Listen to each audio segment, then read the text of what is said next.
From insanely destructive parties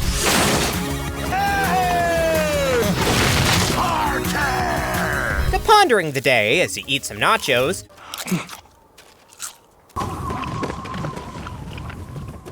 only some of Adventure Time is full of demons and magic out the wazoo. Today, we'll explore the most normal episodes in the series. From normal if you squint, to normal for ooh, to maybe too real. So let's start on a fairly normal episode about, admittedly, a strange horse. We begin with one of the normal if you squint episodes, and frankly, I might get hate for this, but I'm gonna say it. The eyes is relatively normal by Adventure Time standards. And by that, I mean there isn't a lot of magic or anything. There's just a creepy horse and two fellas who want to sleep. If you're not familiar, this is the episode relatively early into Adventure Time, where Finn and Jake have apparently had multiple days without sleep, and have a teensy problem right when they are ready to lay down. Adventure till you drop.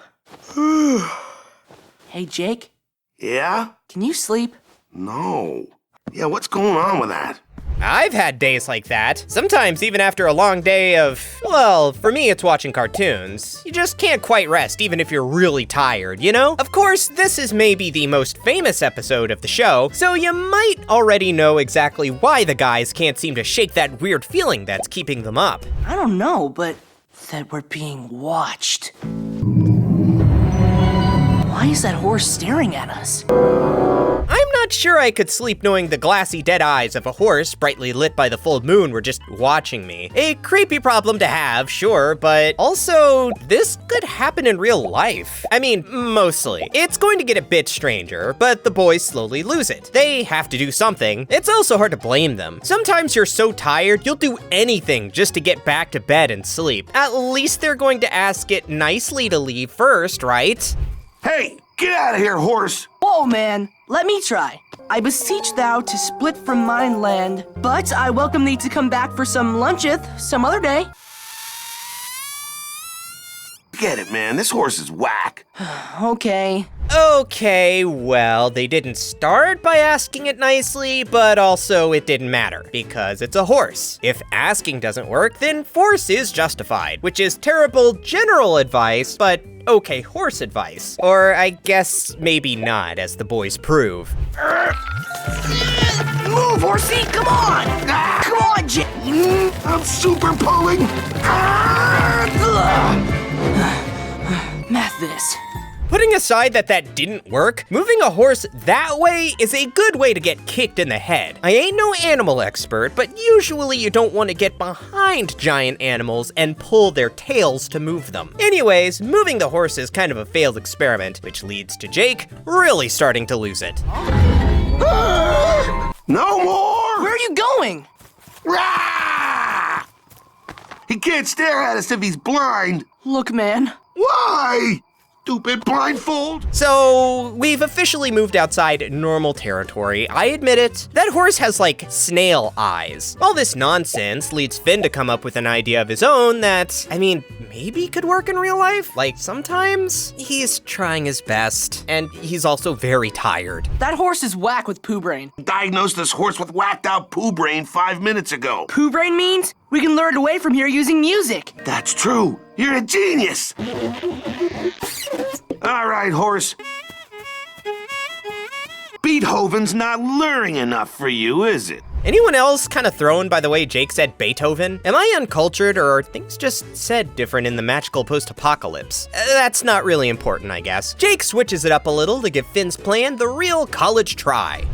Whoa! Stop! You're luring snakes! Oh, nuts. Let me try to lure a mongoose. No! Let's kill the horse. Okay, a lot to unpack, frankly. Jake definitely says names a little weird, and apparently snakes love Mozart. The idea of murder is now also being thrown around. I don't know for sure when it's okay to murder a horse, but probably not when one is looking at you weird. Thankfully, Finn, as you might imagine, is not super in favor of horse murder, but, well... Okay, we won't kill the horse. Ha ha! And get a giant hawk to kill him! What? No, man, that is wrong. I meant that the hawk would swoop down gently and take him away to a land of sunshine and love stuff and take care of him. That sounds awesome. There's a real darkness to that dog sometimes. Also, I don't think a non-tired Finn would have fallen for that. But if I hadn't slept for days, I'd probably believe anything. So, Operation Definitely Not Killing a Strange Horse right now begins. They dress it up as a bunny and wait. Eventually, some birds spot the yummy rabbit. Right here! Here! Ah! Grab a good hold and fly away! The bunny! What a beautiful sight. Back to sleep! Oh, good night, buddy. Well, besides the fact Jake will have to keep the fact that he tricked Finn into killing a horse with him to his grave, the problem is solved, right? It's in our house now! This is all your fault, dude. You're just mad at me for being handsome? You're the one who told me to lure snakes! I told you to lure the horse. There's even one here in my underpants. Classic sibling argument where a horse you tried to kill falls through the roof and you yell about who's handsome and who accidentally lured snakes. We've all been there. I'm happy to say the guys patch it up pretty fast. They're just tired and had a bad night is all. And nothing weirder happens, right? Well, after a night of attempting intimidation, diplomacy, the power of song, and indirect murder, Finn accepts there is but one option: horse kicking. The result is unusual. Oh my god! The Ice King? I should go. He was trying to learn our bedtime secrets. He was! That's no horse. It's an insane old man cursed by magic and warped by a lifetime of tragedy. Oh, what happens after the reveal? Here's your sword, dude. Tell us why you were spying. Well, two guys, almost literally insane from sleep deprivation, beat the tar out of Ice King is what happens. I'd do the same, probably. Or I'd try. I guess I'm not a trained hero, and I would be fighting an ice wizard, so I don't know how good I'd do. Then the characters in this children's show threaten to kill him. Tell us why you were watching us, or we'll cut off your stupid head. I was watching you to learn how to be happy. It's true.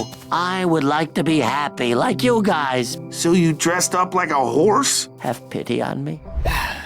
Isn't that sad? Is there nothing more normal than wishing you were happy and looking with envy at those who find joy easily? I don't know, but our next episode doesn't have an insane man dressed as a horse in it, so hope you're in the mood for a mystery, gang. Let us walk further into the realm of the mundane with what is, admittedly, a little odd here and there. The Apple Thief is an episode that in many ways could happen in our world, if you ignore that basically everyone is a magical creature and completely off the rockers. It starts with a mystery. See, the boys visit Tree Trunks, only to find her in quite the state. Apples? You! Whoa! Tree Trunks, it's us, Finn and Jake. Jake? We're here to help you. Just tell us what happened. They took all of them. All of what? My apples that I raised with love from mere seedlings. Tree Trunks has seemingly been robbed. All the apples on every one of her trees are apparently missing. Being heroes and obsessed with Tree Trunks pies, Finn and Jake are on the case. Ignoring the talking elephant and dog, this is pretty normal so far, right? What you got, Jake? No ghost duties. Oh, wait. No. Tree Trunks, is there anyone you could think of who might want to crunk you up? Oh no, Finn, I take great care to assure that heinous Hey, guys, I cretins found something. Look! Oh, hey, Finn. See, this episode has a disadvantage in the normal department in that about 25% of what Tree Trunks says tends to be the most unhinged and hilarious thing you can imagine. Anyway, Raggedy Princess was apparently knocked down into that hole you saw her in and doesn't have much info for the investigation, so she's sort of a dead end. But Jake has an idea. The gang is looking for ne'er-do-wells, so they need to go ask around somewhere those sorts hang out. Where's my dang apples? Tree Trunks, you're so silly. You wouldn't happen to have seen any, I don't know, apples around, have you? Seen any apples? Almost like you're trying to solve something. No. Tree Trunks sure knows how to go aggro, but Finn is just too goody-goody for talking to hardcore criminal types. Eventually, though, by making themselves look dirty and gross, the gang manages to get a lead, mostly by accident. Grab them! You go back, because they're ours now! What, boss? Your boss! I We don't know any that Dr. man. J.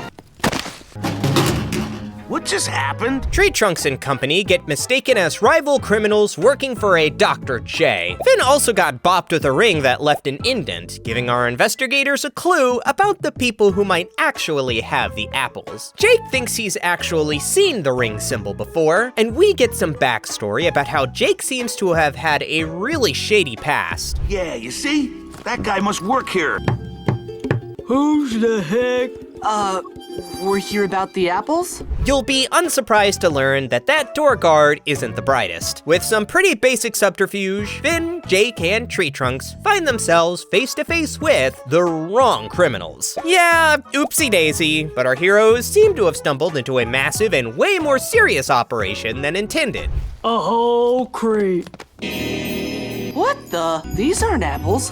You didn't mean diamonds? I ain't a criminal, as far as the IRS knows, but I'm pretty sure if you go looking for apple thieves and stumble onto an operation involving a crate full of stolen diamonds, you should usually run far away and fast. We also get to meet a face that will be somewhat familiar to Adventure Time fans. I'm sorry, y'all. Hold it! Dr. J! Get him, boys! You may think TT is crying about being abducted and almost fed to a pig, but it's really just that her apples are missing. But with her new pig friend, something odd is revealed. See, he hears some apples in Tree Trunk's home. And yes, I did say hears. What I hear is a whole pig load of apples inside that closet. Well, I hate to tell you this, boys. I'm the only one who knows how to open. Oh, Racked with guilt about apparently being the real thief, despite the fact that they are her apples, so that doesn't make a lot of sense, Tree Trunks calls the cops on herself. In addition to a completely bogus arrest that should earn the guards involved a suspension, there is an important revelation. I said this place could use a scarecrow. No footprints, and all the apples in Tree Trunks' closet. That's it! I knew it! The magpies have been stealing the apples. That's right. Birds are the real culprits. Well, birds in a poorly maintained roof anyway. They take apples, bring them to their nest, and they'd fall into Tree Trunk's home, finding their way into her wardrobe. Birds that were only around because Raggedy Princess, who usually is the scarecrow around these parts, had fallen. Mystery solved. But wait, Tree Trunks is in cuffs from an improper arrest. How will she... Whoa! you boys better stick around. She slapped my butt. Kinda based. Although Tree Trunks is lucky that guard seemed kind of into the butt thing. All right, let's dial down the weird and dial down the volume because it's time for us to shh. That's right, we continue our episode into normalcy, not with a bang, but a silence gentler than a whimper, with episode 20 of season 5, Shh. See, the premise of this episode is that Finn and Jake decide to play an odd little game.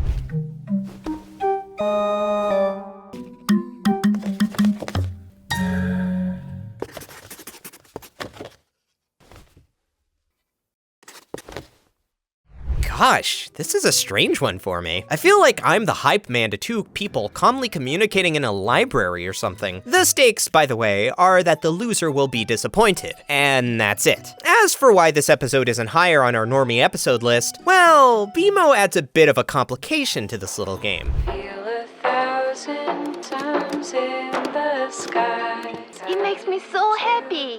No wonder Yeah, BMO decides to throw a Bikini Babes party the same day Finn and Jake play Quiet Time. I was gonna wonder how our pals is friends with a gaggle of Bikini Babes, but like, it's BMO. How could you not be friends with that little robot? Bit of a snag, though. BMO gets nervous when Finn and Jake are acting all weird, but the brothers take their game a little too seriously to smooth things over. Why are you not talking? You have taken over their bodies. Ah!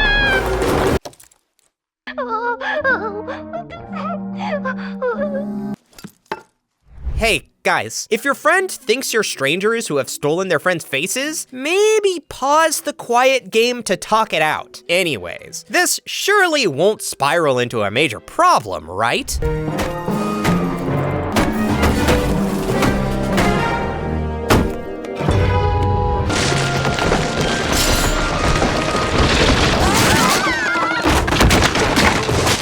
Well, it might when they keep it up until the Bikini Babes show up while they try to open up BMO's hiding spot with axes. I'd say BMO then escalates, but like, BMO's reaction at this point seems pretty valid. I might suspect a doppelganger situation too if this happened to me. They are not Finn and Jake!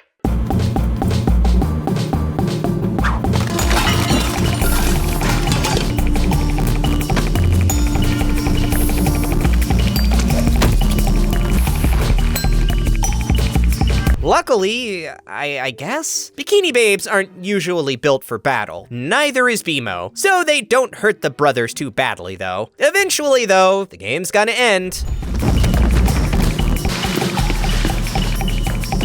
Ow, ow, okay, fine. Oh, I win!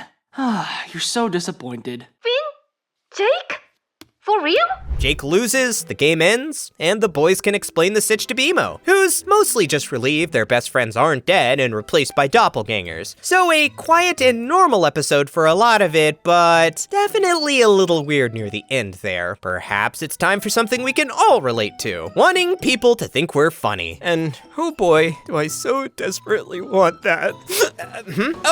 Yeah, the episode. Welcome to our normal for ooh tier, where these episodes definitely are more grounded than most of the show, but there is definitely still lots of silly, weird stuff happening on occasion. Blananas is one of Adventure Time's last filler episodes. It starts with Jake having left a BRB, an acronym BMO and Finn don't really understand. Also, BMO has apparently been collecting similar BRB notes, thinking they're Valentines or something.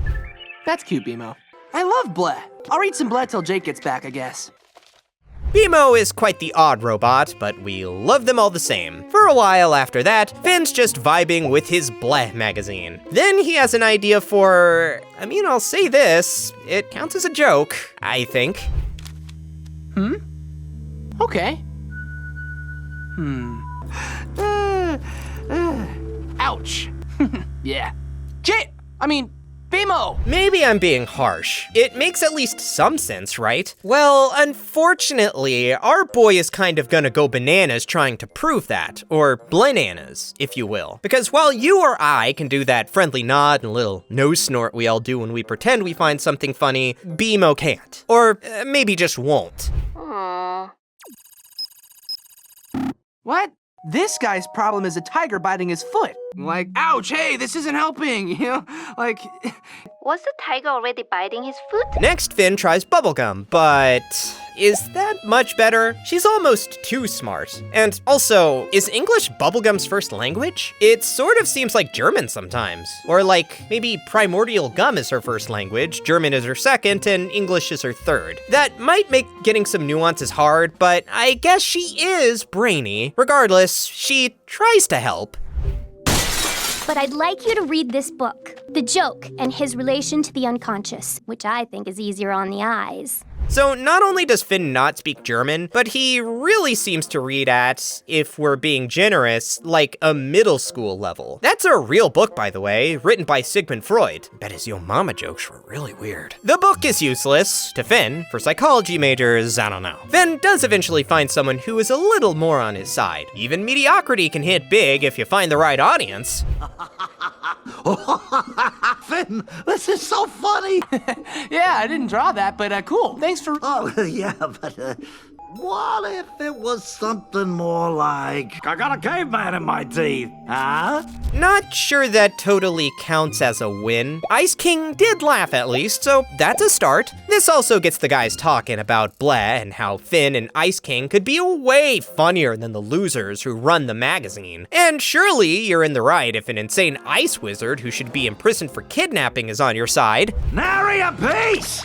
I hate Bleh! They don't understand the common folk. The average Joe or Josephine? Hey, if we want them to touch our goods, front them face to face. I will say, I'm not 100% sure an old man giving a kid advice on how to get people to touch your goods is great optically, but he doesn't mean it like that, so we'll move on. It's only really now where the episode gets all that weird. Finn and Jake are going to go to Bled headquarters. Or they would, but they gotta figure out where that's located. Hello, Ice King. I wish to go to Bleh! Why don't you just use that thing all the time? Demon wishing or not, the guys find Blah HQ. It's in roughly the state you might expect a seemingly pre-apocalypse business to be post-apocalypse. Hey, Aw. I'm a pudding troll.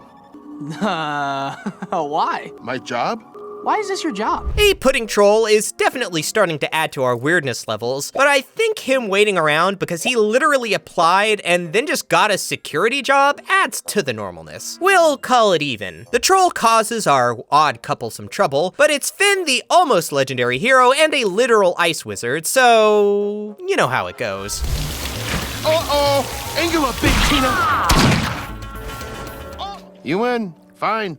So I hope you have an amazing pitch. These are all my submissions. Pile by the door. Well, that's a bad but unsurprising sign, huh? Yeah, turns out business at Blah isn't exactly booming. The best that can be said is the employees seem to do their work quietly. Well, except for that pudding guy. I've been guarding dead people for 500 years. This means that Blah magazine is dead too.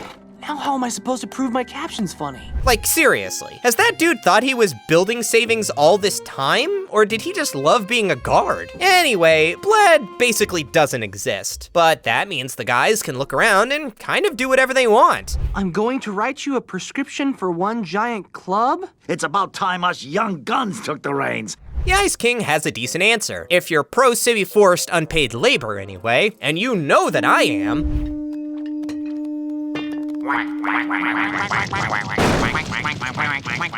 Now let's roll these presses one last time. Whether it's fear, love, or pity, those penguins sure do really come when Ice King needs them. And sure enough, the gang really manages to get one final Blah issue out to the masses. Our very own Blah magazine. We got that nice cover you did. And of course, your caption. It looks amazing in print. That's actually kind of sweet. It's not good, mind you, but that's the heart and soul of a boy, insane ancient man, and a pudding monster. Or possibly two pudding monsters melded together? Not important. The pudding troll has some critiques of Finn's joke, but an important and pretty mature realization is made. Sometimes it really is just about the journey and the process. Maybe it doesn't matter if my caption is funny or not. It's something I've been a fan of for so long. And maybe we can bring it back. Blananas! No, you're right. Can't be nostalgic. We had our ups and downs that episode, but we're finally entering decent normalness range, you gotta admit. At least for Adventure Time episodes. Well, until the Ice Wizard has his penguins burn down a business for basically no reason anyway. So how about something a bit more normal? Like that time Finn accidentally made all of Ooh way less magical with a poorly worded wish. The trouble in Finn the Human starts when the Lich causes some trouble, and the brothers try to come up with a wish for Prismo that will help undo these trubs. For you non-fans, Prismo is, well, it's complicated, but he's like a wish god who lives in a weird cube. Now, Finn is many things, but careful and smart aren't two of those things. I wish the Lich never even ever existed. Mom? Finn, I need you to do something for me. Okay, so Prismo isn't even like one of those sneaky genie types. He's usually pretty chill and tries to grant your wish as best he can. Finn's wish, as even that brief peek may have shown you, is just that bad. See, the problem is that the Lich is intrinsic to what made Ooh more or less what it is. So in like an instant, Finn made the world completely different. I need you to take the mule into town today and sell him for as much as you can. Sell Bartram, but I love Bartram. Shh, Finn, please, just do as I say. Got it? Dad, I push you? The Destiny Gang?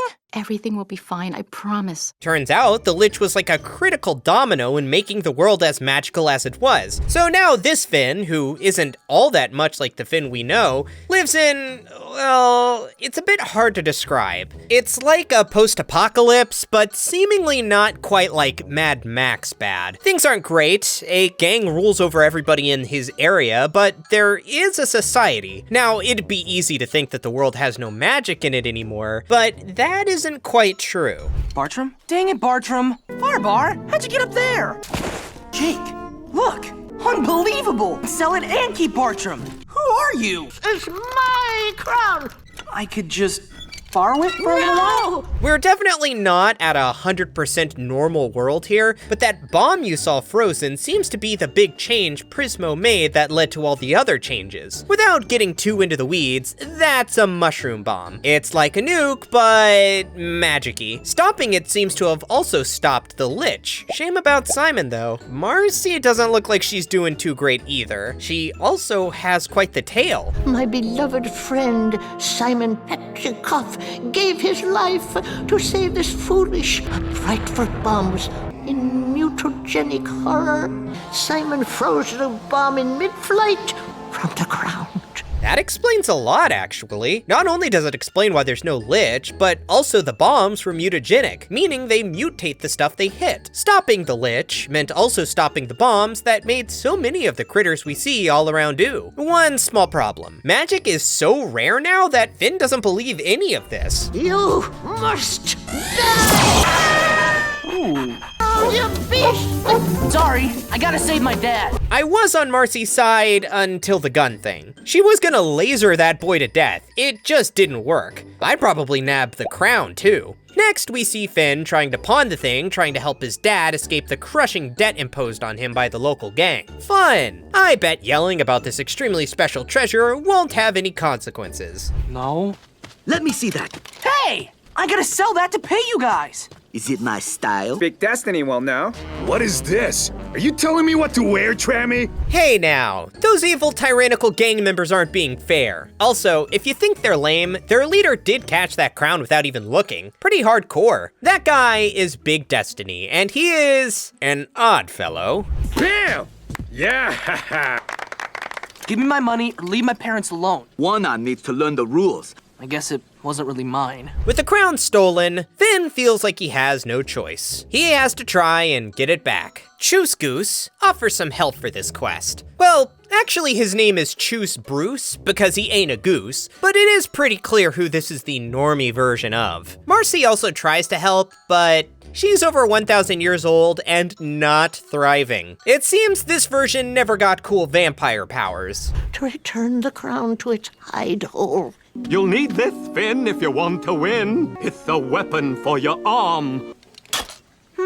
Feels natural, like peeing outside. I guess some part of our boy is driven to be a hero in any reality. He does lack any kind of training or a magical dog brother to help him out though. But he's gotta get the crown back, and his family mule, Bartram, which the gang also decided to just nab.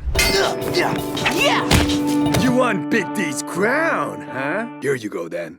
What? The last thing you will ever own. I think Big Destiny might actually be insane. We're about to learn just how insane. Town is on fire. You get crushed. Yeah, quick pause. Big Destiny isn't thinking ahead with this whole destroy all his infrastructure thing, but more importantly, is our boy Finn ziplining on his own arm while holding a mule with just his legs? Wild stuff. All my stuff is gone. Hurry, Finn! Finn! Return! I will! Finn has to race to his home, hopefully before D-Gang kills his whole family. Also, you might note that Normie Finn's really strong, but more importantly, you should also note that Big Destiny is apparently mad fast. Destiny! How did I even get here, son? Mom! Dad! No! Wow, with the magical stuff mostly stripped away, I'm starting to wish things were a little less normal. Well, hope you're ready for a cliffhanger, everybody. Dangerous. I am Big D! You just gotta believe me, okay? No! All right, time to hop into the closet, or is there a less loaded way to say that? Look, next most normal is the episode Marceline's Closet, all right? So episode 21 of season 3 is titled Marceline's Closet, and it's sort of a wild one. The premise is pretty simple. Through circumstances almost entirely the brothers' fault, Finn and Jake find themselves stuck in Marceline's closet. But let's be clear, it didn't have to be this way. They start outside Marcy's house. Hey guys, I had to run out, but I'll be back. Don't go in my house. That's it? Yeah. Written in blood. Eliminating desire from my heart. It helps pass the time. Watching Jake just exist really gives you whiplash sometimes. Well, not to worry, viewer. Surely this episode called Marceline's Closet, and which I actively told you will involve the guys getting stuck in a closet, will begin by them calmly and patiently waiting for Marcy to return. Oh, the guys want to play hide and seek? Well, that should be fine. Finn makes sure to remind Jake about Marcy's note. Okay, I'm gonna start counting. Ready? Yes. 1, 2, 3, 5. Well, that's just straight up breaking and entering. After some looking, Finn eventually figures out where Jake has gone. I feel like Finn's reaction is pretty reasonable, at least his initial reaction. Jake, get out of there! Jake! I know this isn't a mirror. Get out! Get out! She can be home any minute. Did you read the note? So Jake has literally broken into the home of maybe their one friend who I could see just straight up killing them for something like this. And now she's home. Not great. I gotta say, I've had to cover for friends who have come up with bad ideas in the past, but I've got no clue what I'd do if someone dragged me into a mess like this. Anyway, take your guess where the guys go to hide. She's gonna kill us. We'll wait for the right moment. Shh, here she comes. She didn't wash hands. Where are those dweebs? All right, they're in the closet. Roll credits. Not really, obviously. Pretty much the rest of the episode is gonna be about our guys trying to workshop and escape. But Marceline is an unpredictable vampire queen with super senses, so it's gonna be tough. Finn's first real escape plan is a little strange. When she gets this, she'll leave and we can escape. But how's it gonna work? Down the bedroom ladder. Open the fridge and cook some eggs as it lays on the carpet in front of Marceline's door. Yeah! I'll take your bets on how well this plan is going to work. The answer is, at least a little surprising. Finn might be the best airplane thrower in all of OO. At least if we say using magic would be cheating.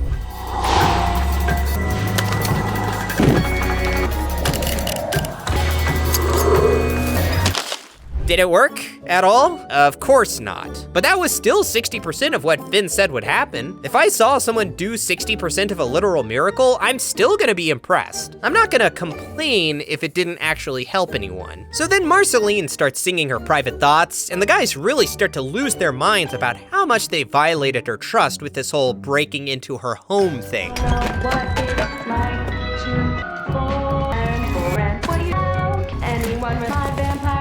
I think I'd break around here. Just let the jig be up. Even ignoring the spider. But Finn and Jake just keep digging their graves. Marceline's nose has been picking up some stink, and she finally figures it out. It's her, apparently. Then she gets some dust on her, too. Once she goes to shower, the boys realize that might be their chance to break for it. I don't know, man. Go scope the scene.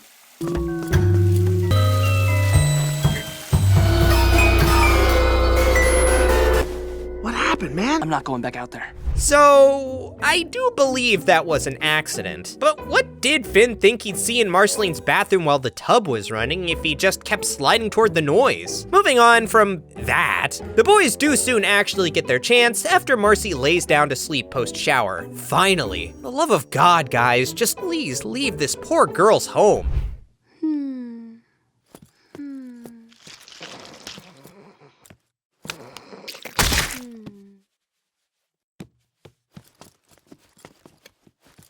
Excellent work, Finn and Jake. And by excellent, I of course mean mediocre and highly invasive. Now that you've reached the ladder out of the room, I can't imagine how you could possibly mess things up. And I don't have to imagine. Is she awake? Well, if she's awake, she can definitely hear you talking. Whispering.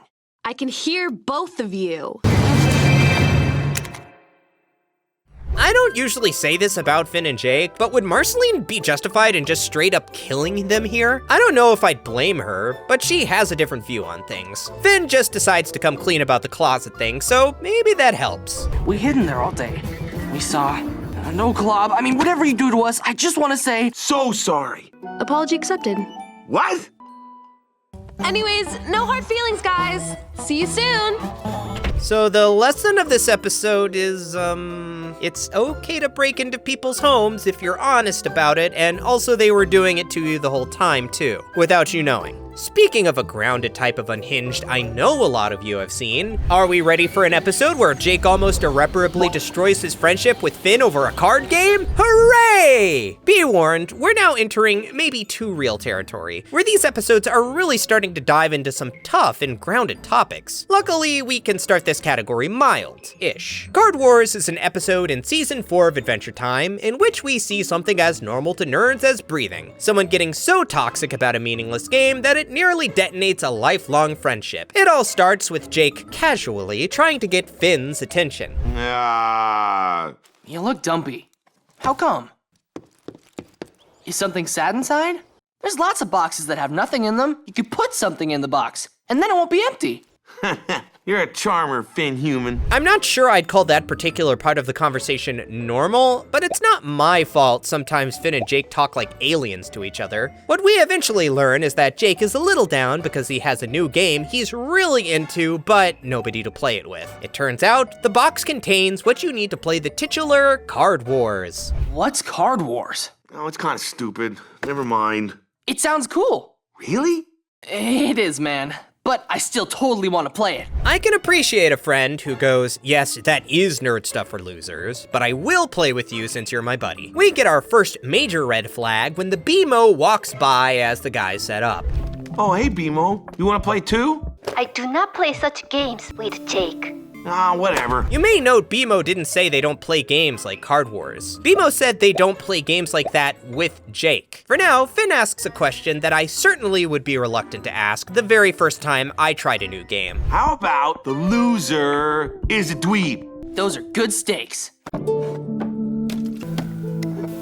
Coffee grounds, beetle butter, this stuff. Hey, you're ruining that pop with weird taste. So bad news. Apparently the dweeb who loses has to drink that gross drink we just saw Jake make. Well, I guess Finn had better try to win. So how do you even play Card Wars? That's basically the basics. It's time to start to play. What? Hey, were you asleep? Doesn't matter. Let's just play. Like Lady always does, and then you'll hate the game. Okay, so apparently the rules take 2 hours to learn, and Finn's decided to just play based on vibes. He does remember he has to drink what might just count as actual poison if he loses, right? You do you, Finn. So the guys start to play. Oh. Okay, I go first. The Silo of Truth. Hey! You got really lame cards. I'll take the Cerebral Bloodstorm, though.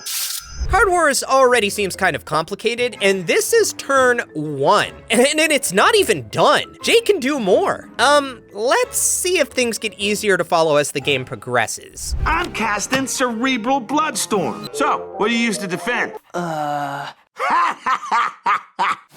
I flooped the pig. So far, this game kind of seems like magic if you mostly just had to figure out what the cards would do based on vibes. It also seems like Jake's deck is overpowered, doesn't it? But what does Finn flooping the pig do? Okay, first of all, you activate a creature.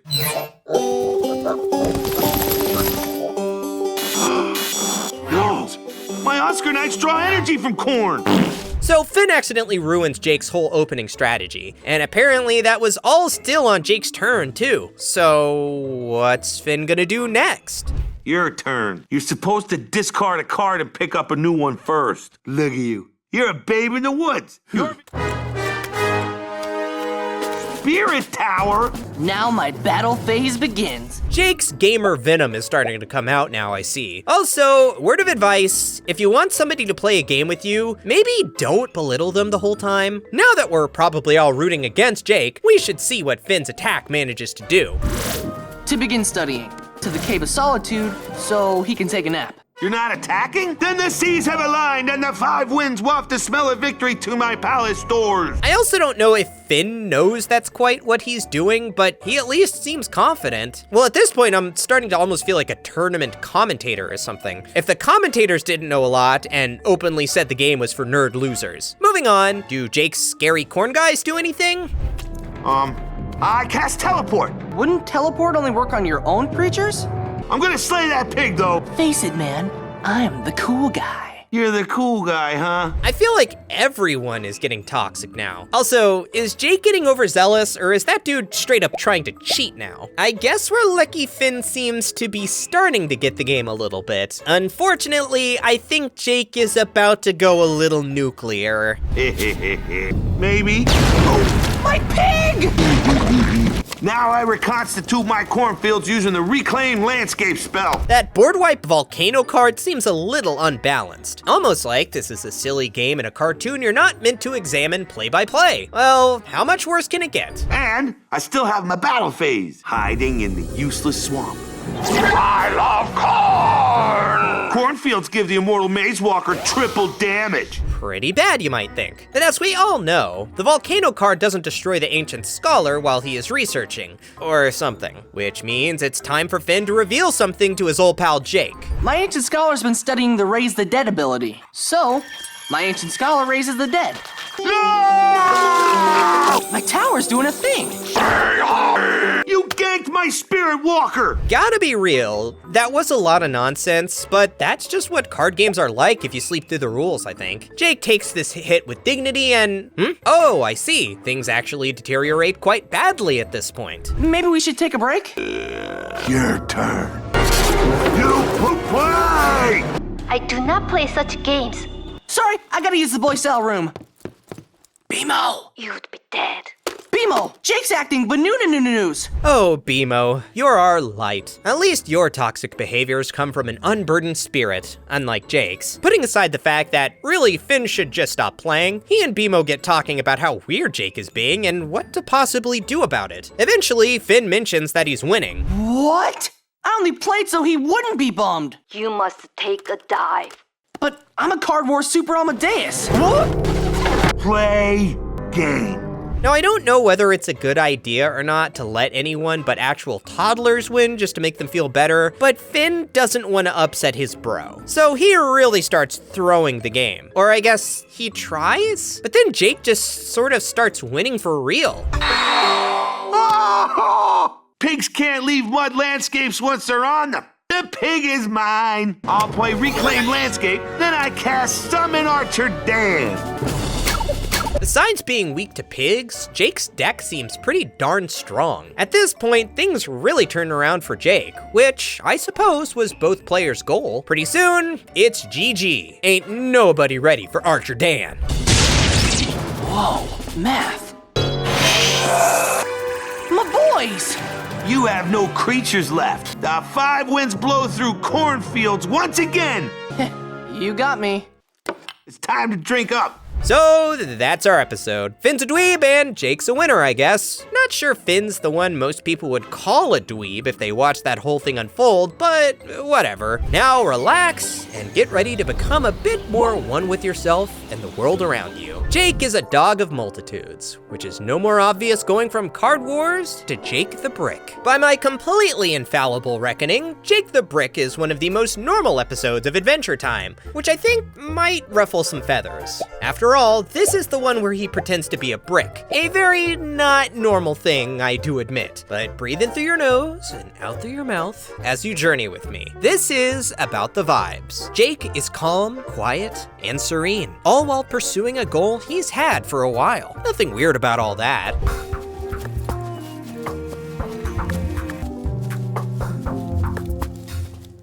Hey, man. Oh, hey, Finn. So you got my map? So, how's your experiment going? It's going great. So, the strangeness starts when Jake decides he's going to run an experiment, which is really just him trying to do something he's been thinking about since he was a kid. Bear with me, the weirdness of this whole thing is front-loaded. Sometimes a foundation of weird leads to a house of normal, like using clown blood in your mortar. What are you doing again? I wanted to see what it's like to be a brick in a brick shack. And this shack is gonna fall down. Like sandcastles in the sun, baby. You're too young, you wouldn't understand. I don't understand, but I'm cool with your mystical journey or whatever. You know, when Jake isn't actively endangering the people around him with his antics, Finn's actually pretty good at accepting his weird ideas and rolling with it. The only real caveat our human has for his dog bro is that he needs to have a walkie-talkie around, mostly for Bimo's sake. Dude, Bimo is like really worried about you. Aw. I will. Guess I should head back. Oh, really? Yeah, well, it took me like half the day to get here. You're just a brick, right? Yeah. All right, see you, Jake. For a short while, it seems like Jake is maybe starting to think this planet is gonna be way more boring than he expected. Then he spots a bunny and starts to really get into just observing the world around him, narrating the whole time to the walkie-talkie Finn left.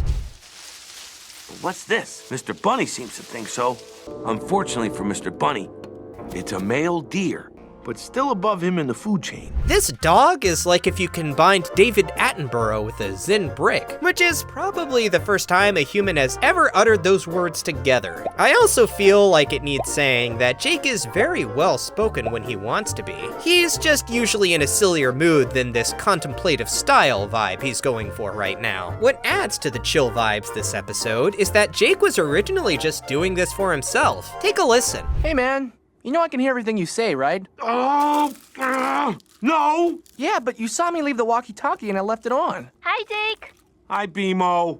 You need anything? No. So what's Mr. Bunny doing now? The bunny is incidental to the brick experiment. Okay, well, achieving a state of true chillaxing in the moment is a process, okay? It kind of feels like Jake both wants to be left alone and wishes being a brick was more exciting. But the truth is that nature is probably more interesting than just waiting and doing literally nothing. So, our impromptu nature doc continues. Well, first we watch a brick nap, I guess.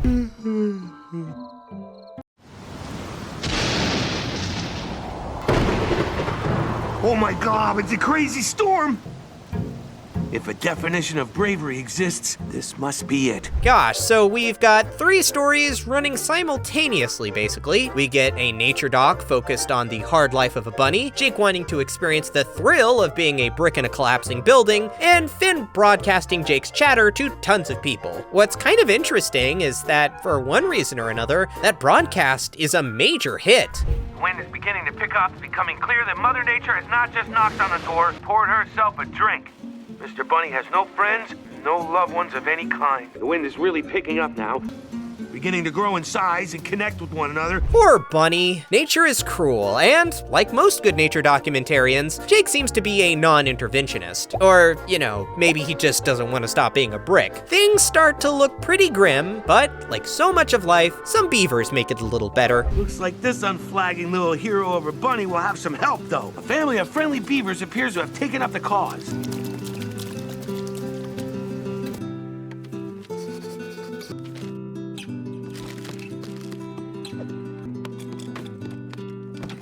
So it's nice to see some critters working together. At this point, basically all of Ooh gets to listen to this whole thing with a boosted signal too. Am I just an old man for saying I miss when people listen to the radio more? I guess all we need is a magical apocalypse and I can get my wish. Or I could just accept change or something. Anyway, we get to see a lot of familiar faces as Jake narrates. This feisty sea lard is pitching right in to save the rabbit hole. She uses her prodigious swiveling behind to increase the size of the hole. The supposed cruelty and indifference to the natural world pale before the nobler instincts of even our most humble kin. I always forget Fire Kingdom is technically connected to the rest of Ooh because it just looks like hell. I am still honestly surprised the broadcast can go that far. But with the help of some friends, that leaves the bunny more or less safe. Soon, morning comes, which begs the question, will Jake get to fulfill his original brick-based goals after all that late night excitement? Ladies and gentlemen, this bunny is indomitable!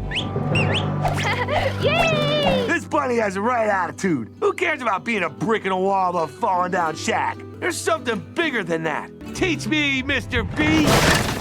A shattered dream? Or has our Zen master evolved past wanting to be part of a collapsing building? A little bit of both, I'd say. So yes, that was an episode about a magical dog being a brick. But really it was about a bunny, contemplation, and our fascination with nature. And what's more normal than that? Let's move on to another episode that touches on more normie junk, like land ownership and responsibility. That sounds fun, right?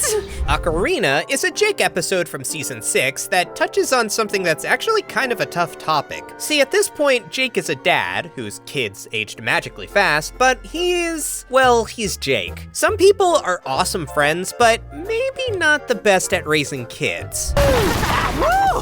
Happy birthday, puppies! You're beautiful! I did bring lunch. Dad, Happy birthday, Kim Kil-Wan! Kim Kil-Hwan can be a stick in the mud, but it's hard to not feel like he's a little justified at being upset here. His dad came to his and his siblings' birthday late, they're quintuplets, smashed things up, and then put a fistful of macaroni on the ground as his contribution. He also didn't get them any presents, so honestly, almost as bad as you can do while still showing up at all. The chat with Kim Kil-Hwan doesn't go great. He's got one hell of an opener. I bought your treehouse. What? Marceline the Vampire Queen, in exchange for 1 lunatic base. Effective immediately. Son, why? We will convene at the property. If we ignore the fact that we're talking about a magic dog and the offspring he produced with a rainicorn, this is actually a pretty grounded drama. Jake has severely disappointed his mature and intelligent, if boring, son. So now that kid's gotta do something about it. Is Kim Kil-Hwan totally in the right? I don't know. You'll have to decide. Get ready to be glitters. All this treasure. We spent all of it. All we have left are these vintage photos I got at the flea market. They're interesting. All right, so I guess this is the apartment the two of you can afford. Yeah? Sorry about that. On the one hand, making your dad and his brother sleep on a literal ladder the same day you told them you own their beloved home isn't cool. On the other hand, Finn and Jake are so irresponsible, they spent an entire hoard of treasure and maintain no savings. Marceline also shouldn't get off the hook. She sold her friend's home for a cool guitar. Well, the blame game can only go on so long. Kim Kil-Hwan calls the shots now. It's right this way. There you go, is that everyone? And you two, go ahead and make yourselves at home. Rent's due on the 1st, no overnight guests, but before you start using the teepee, and then once more in the middle of using the teepee if you're going to use a lot. Kim Kil-Hwan's making me think of guillotines and proletariat revolution way too much to be in the right anymore. Also, seeing how the property is split up doesn't help.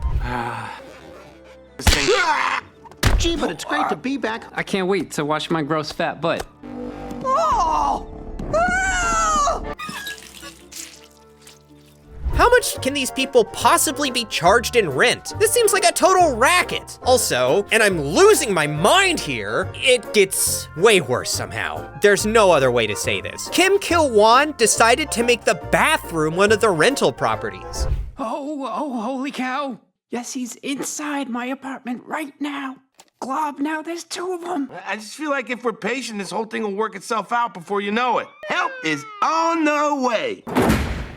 I don't even know what's going on here. Poor Finn has grown up in what is basically a post-scarcity society. Kim Kil-Hwan's showing up and paving paradise to put up a parking lot. Basically, replace that musical reference with whatever's hip now, if that bit sounded like nonsense. As unlucky as Finn and Jake are, we the audience get a real treat this episode, because Jake spits some hard facts about how the big cats stay big. They got the green valleys and we're like, the rest of you? And that's when they made the laws, you see.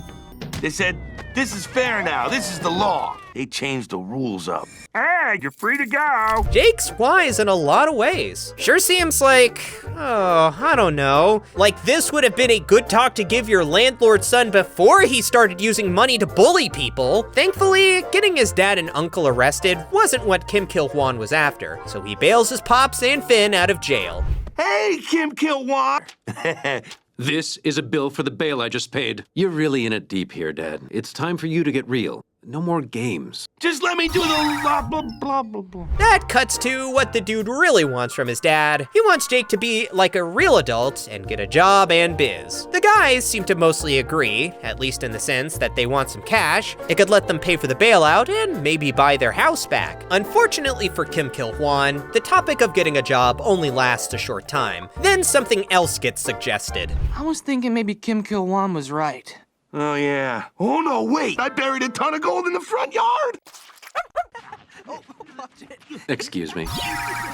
You can hit me up in the comments if I'm wrong, but is anybody right here? Kim Kil-Hwan is being a tool, sure, but Jake sure does seem like he has kind of neglected growing up a little for his kids. Then again, maybe being a hero should count as a real job if monsters and demons are actually real. Somebody's gotta fight them. You also apparently get mad loot like constantly. Hey, son. We're buying our house back. Oh, yeah? With this.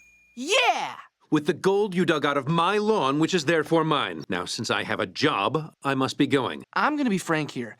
Your son's a real-time Jingle Blaster. This episode is a pendulum ride. That was definitely just stealing. Finn and Jake were living in a house owned by Marceline, sure, but that doesn't mean Marceline can sell all of their stuff, just the house. This actually gets the brothers thinking, though. Kim Kil-won is acting weird, and there must be something they're not getting. Eventually, Jake decides to actually have a real talk with his son instead of just kind of phoning it in. It's a good effort. Hey, son! What are you doing here? Shouldn't you be at work? I never even looked for a job. I was thinking about you buying our treehouse, so maybe you'd consider my counteroffer.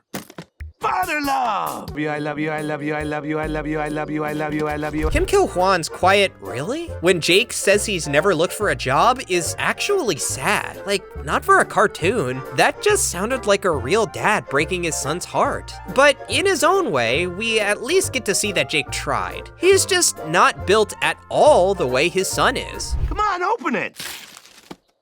I made it for you. Oh. You'll be reminded of your pet pants love.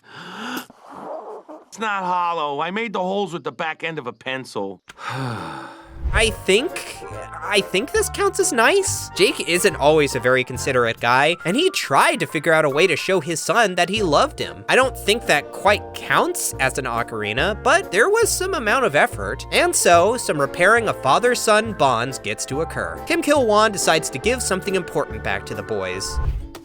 The treehouse is yours, Dad.